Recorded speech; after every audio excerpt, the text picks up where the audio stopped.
The most gratifying aspect to making this movie, I think, has to be the fact that we got to shoot it here in Los Angeles.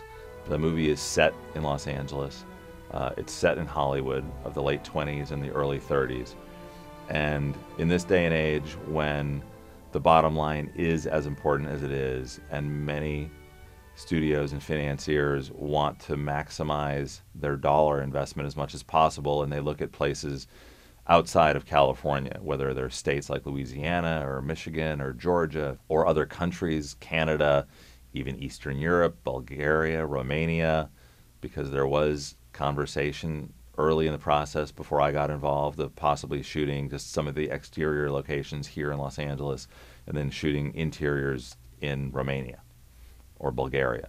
And I think the director fought very strongly to have the entire film shot here.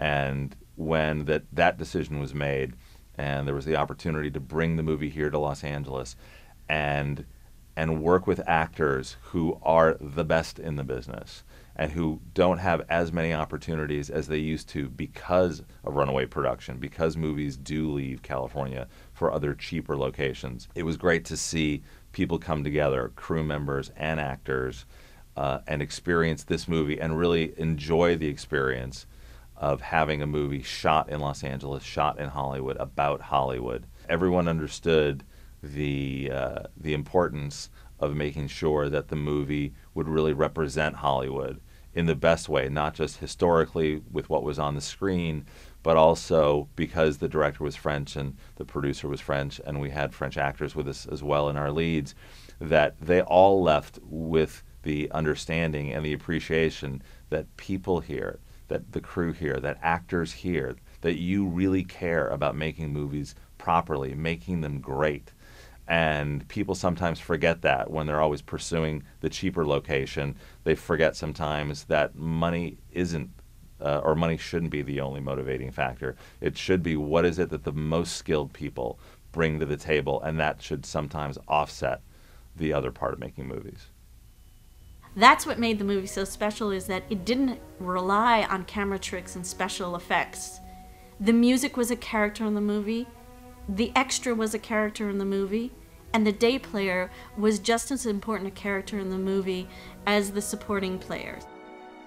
The director of this movie, Michel Hazanavicius, he was so knowledgeable. He knew, he had a tremendous film knowledge, and he knew actors' faces. He didn't necessarily know their names, but there's character actors in this movie who have been in everything from Hitchcock to right now, like an actor like Ed Lauter. And another friend of mine named Steve Mandillo, one of his first parts was in Slapshot. He was one of the hockey players with Paul Newman. This actor, Steve Mandillo, was remembered by the director from playing a hockey player opposite Paul Newman. And I think that that's an example of someone who's been in the business, who's had big roles, small roles, and came to a movie like this because he wanted to be part of something. And I feel like if you see this movie, you're going to see opportunities for actors big and small, like Malcolm McDowell, who is just so wonderful and really embraced, wow, that we were doing this movie that was completely original, and he comes in to play the small part of a butler.